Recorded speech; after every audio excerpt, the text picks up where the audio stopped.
साहिल 19 साल का tech student था। एक रात वो डार्क वेब के बारे में वीडियो देख रहा था। ऐसे वीडियो जिनमें लोग सीक्रेट चैट रूम्स और हिडन सर्विसेज के बारे में बताते हैं। जिज्ञासा बढ़ती जा रही थी और एक छोटी सी गलती उसकी जिंदगी बदल देने वाली थी। एक अनजान डिस्कॉर्ड सर्वर पर किसी ने एक अजीब सा मैसेज भेजा, if you want to see the truth enter room number 13। उस मैसेज के नीचे एक deep web style encrypted link था।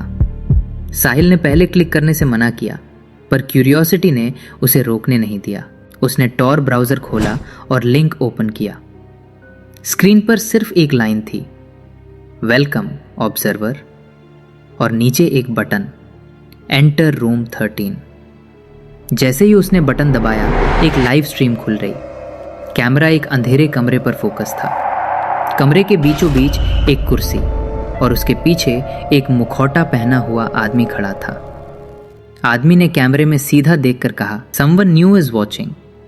हेलो साहिल। साहिल का दिल जैसे रुक गया। उसने अपना नाम कभी किसी को नहीं बताया था। स्ट्रीम के कमेंट्स चलने लगे, welcome new viewer, he should not be here, track his location.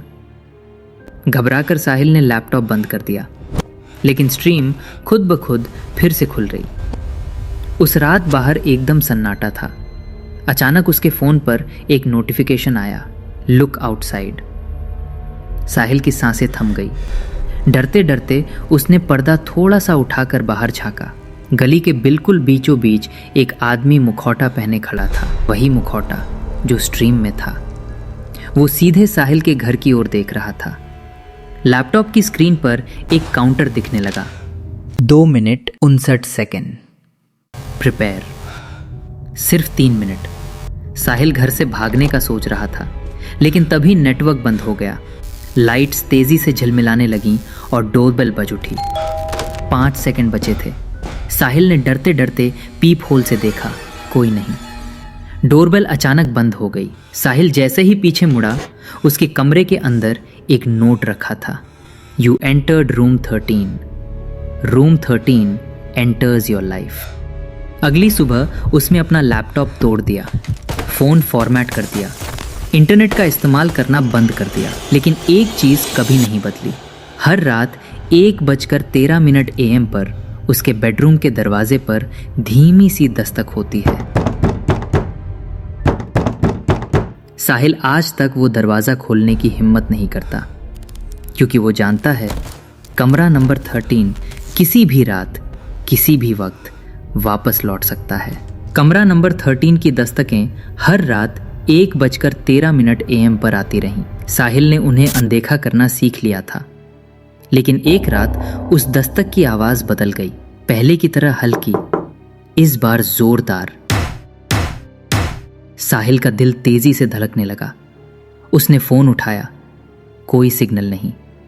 कमरे के सारे इलेक्ट्रॉनिक उपकरण चमकने लगे और फिर पूरे कमरे में एक भारी गूंजती आवाज फैली, you never logged out. Laptop तो साहिल ने खुद तोड़कर फेंक दिया था, याद है, लेकिन उसी रात उसकी टेबल पर वही टूटा हुआ लैपटॉप रखा मिला। स्क्रीन अपने आप ऑन हो गई। लिखा आया, रूम 13 रिकनेक्टेड। नीचे 2 बटन थे, एक्सेप्ट, डिक्लाइन। साहिल डर से पीछे हट गया। उसने कांपते हाथ से डिक्लाइन दबाया। स्क्रीन खून सी लाल हो गई, एक्सेस फोर्स्ड। स्ट्रीम फिर से खुल गई। इस बार कैमरा बहुत करीब था, एक मास्क पहने आदमी के।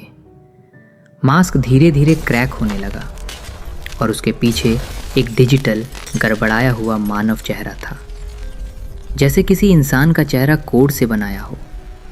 वो चेहरा बोला, we are not looking for you, we are looking through you. Sahil का माथा ठनका। चेहरा फिर बोला, room 13 is not a place, it's a system. Once you enter, you are a node. अचानक साहिल के फ़ोन, टीवी, स्मार्ट वॉच, हर स्क्रीन पर एक ही संदेश चमका, नोड एक्टिवेटेड। साहिल घर से बाहर भागा। रात के 10:30 बज चुके थे। सड़क सुनसान थी, लेकिन हर दूसरे लैंप पोस्ट पर एक QR कोड चिपका था। एक ही डिज़ाइन, एक ही नाम, 13 नेटवर्क। वो जिस पोस्ट के पास जाता उसका फ़ोन वाइब्रेट करता। You can't run. वो चौराहे के बीच रुक गया। सारी स्ट्रीट लाइट्स एक साथ तेज तेज झिलमिलाने लगीं और एक लंबी भयंकर छाया उसकी ओर बढ़ने लगी। शैडो इतनी करीब आ चुकी थी कि साहिल ने आंखें बंद कर ली। जब उसने फिर आंखें खोलीं, वो अपने बिस्तर पर था। सुबह के 7 बज रहे थे। कमरा बिल्कुल सामान्य था। सब कुछ एक सपना लग रहा था। लेकिन तभी उसे अपनी हथेली में कुछ महसूस हुआ। उसके हाथ पर काले मार्कर से लिखा था, "You are logged out" और नीचे हल्की धुंधली सी लाइन, "For now"। साहिल की सांसें जैसे थम गईं। उसने हाथ साफ करने की कोशिश की। स्याही मिट ही नहीं रही थी। और तभी उसके फ़ोन पर एक आखिरी नोटिफिकेशन आया, "Room 13 will reopen when you do"